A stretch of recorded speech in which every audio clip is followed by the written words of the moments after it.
Networking for clinicians. This short webinar will be specifically focusing on the advantages of utilising and developing a network of key contacts to inform conversations around your career and clarify your understanding of particular roles or opportunities.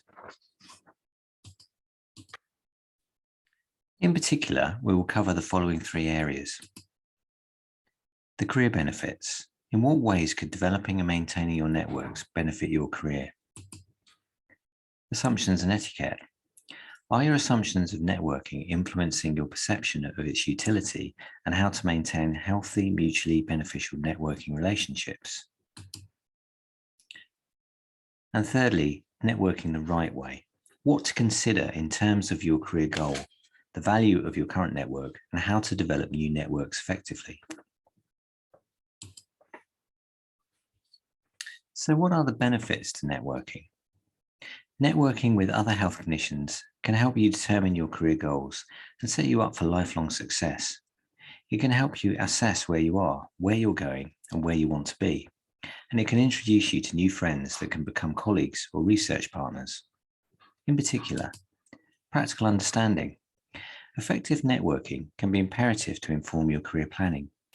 Utilising or developing your network will allow you to gain a greater clarity around the context and content of roles or specialties of interest. In addition, your network can widen your perspective of trust culture, politics, and hierarchies, which is often difficult to ascertain from purely web-based research. Opportunity awareness and recruitment processes. Although many roles are advertised through national websites, such as NHS Jobs, many opportunities are highlighted through word of mouth or recommendation, particularly in the areas of projects or research. Highlighting your interests to your networks is a way of raising your awareness and being open to these opportunities. In addition, your network can provide you with particular knowledge of trust application and interview processes to aid your preparation. Furthermore, demonstrating or developing skills and experience. Your network may also give you the opportunity to demonstrate or develop specific skills and experience. For example, leading or collaborating on a research project, audit, paper, or presentation. And enhancing your profile and motivation.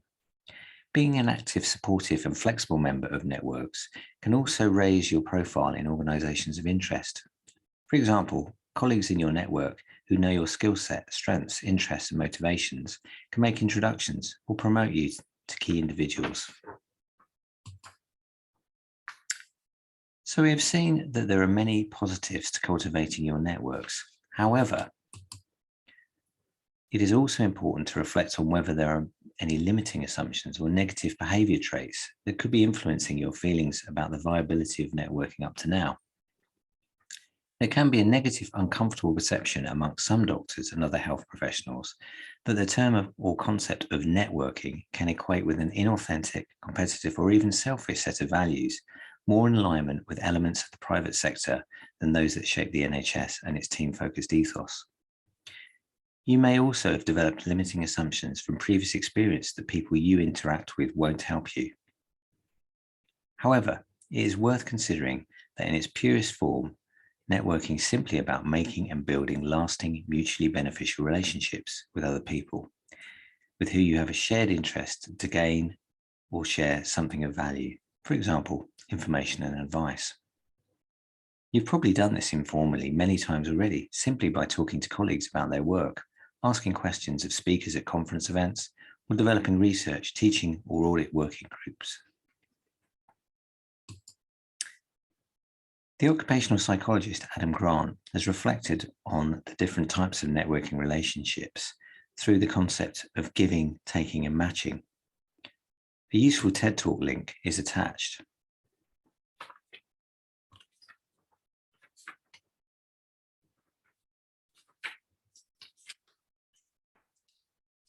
Grant outlines that takers are self-centered and focus only on what benefits they can get from others.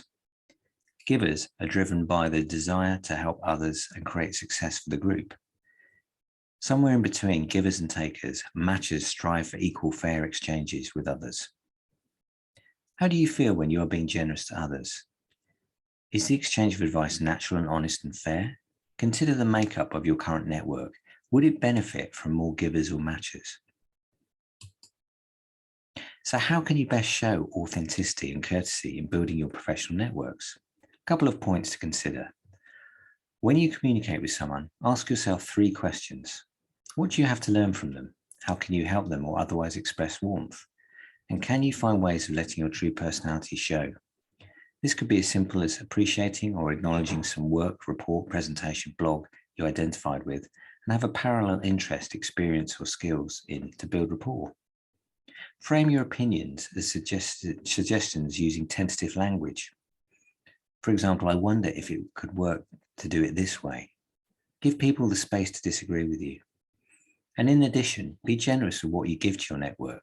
Be wary of taking too much from it. Remain an active member. Don't just use your network when you need something. Become an active member through sharing your knowledge, skills, information that would be valuable to other network members.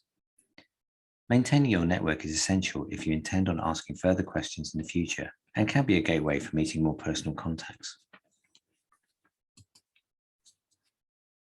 So the potential benefits in establishing and growing effective networks are clear, but where should you start?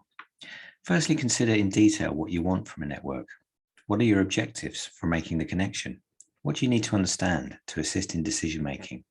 What is it about making this connection that is important to you, has meaning?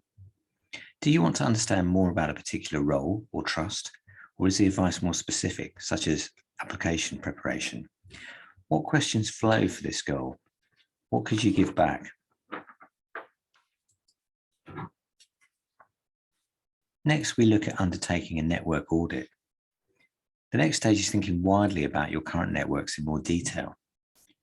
Who could help you with your goal and in what way? Who do you know and who may they know? A useful way to do this is by undertaking a current network audit, splitting your networks into the following groupings, depending on your needs and priorities, based on the work of Claire Pendrick. A link is at the bottom of this slide. So firstly, Pendrick identifies fans. These are people who think you're great. Talk to them before you fill in an application or go for an interview. They'll make you feel better about who you are and what you have to offer. For example, this could include family, friends, or close colleagues. Next, we have hubs. They also think you're great and may be happy to put in a good word and or make some introductions to people they know, but they need to be told that you want them what you want them to do for you. Be specific and treat them to a coffee.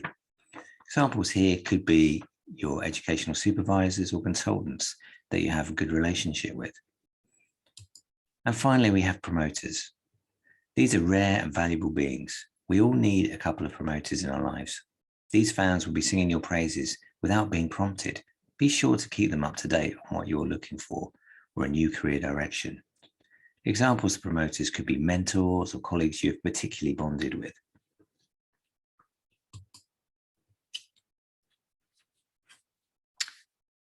So you may want to make new connections.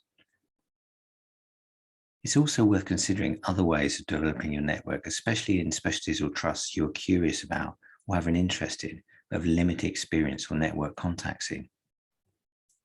Networking is a slow art, so start early. Dig the well before you need the water is the phrase. Humility counts. When people think you're trying to influence them, they put their guard up. But when they feel you're trying to help them or to muse your way to the right answer or to be honest about your own imperfections, they open up to you. They hear what you have to say.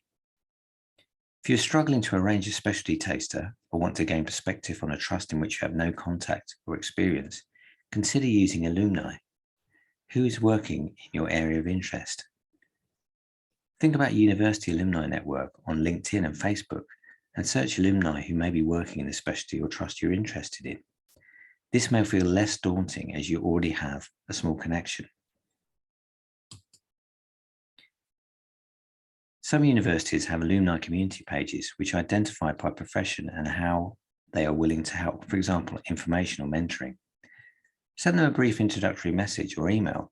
Remember, use tentative language here. Would it be okay to take 5 minutes of your time to ask some questions, as this would be really valuable to me?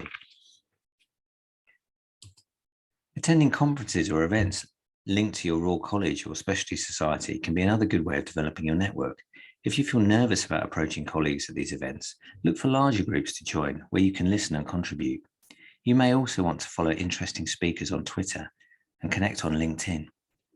Remember to update your social media presence. How professional and current are your profiles? Recruiters and contacts will view these and can make positive and negative assumptions on content. And finally, thinking about questions and information interviewing. So you may have developed a new connection with someone who has offered to share something of value with you. It's time to consider setting up an information interview. Information interviewing should be distinguished from the term networking or connecting in that its intention is more specific. You want to arrange a short, usually no longer than 10 to 15 minutes career-focused meeting with someone in your current network or someone you have recently connected with, for example, through LinkedIn.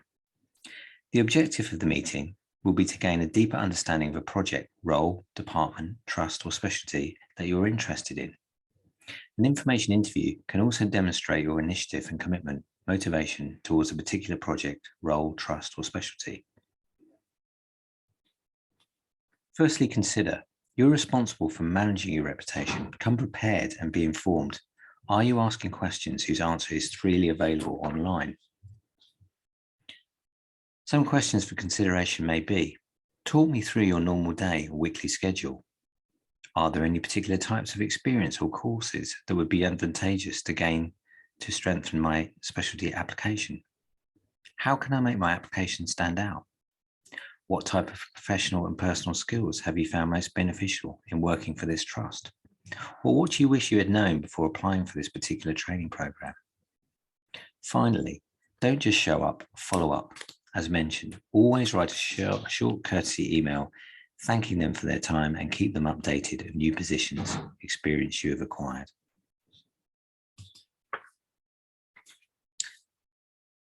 So now you have a better idea of what to consider and actions to take in terms of how to best utilize and develop your networks to support successful career planning. So what are the next steps or key actions you will take forward to develop mutually beneficial networks that can support your career planning? What will you do and when will you do it? How motivated now are you to undertake these actions? In summary, we've seen that investing in your networks pays dividends in a variety of contexts related to effective career planning, opportunity awareness, developing knowledge and experience, understanding of working and recruitment practices, as well as raising your professional profile. It's important to be clear what you want to gain or clarify and what you value from your existing network, as well as considering the advantages and opportunities available to develop new networks to meet your needs. Always remember, ultimately, your networks are mutually beneficial partnerships. Be respectful in what you ask for, update regularly, and be generous and gracious with what you give back. Good luck.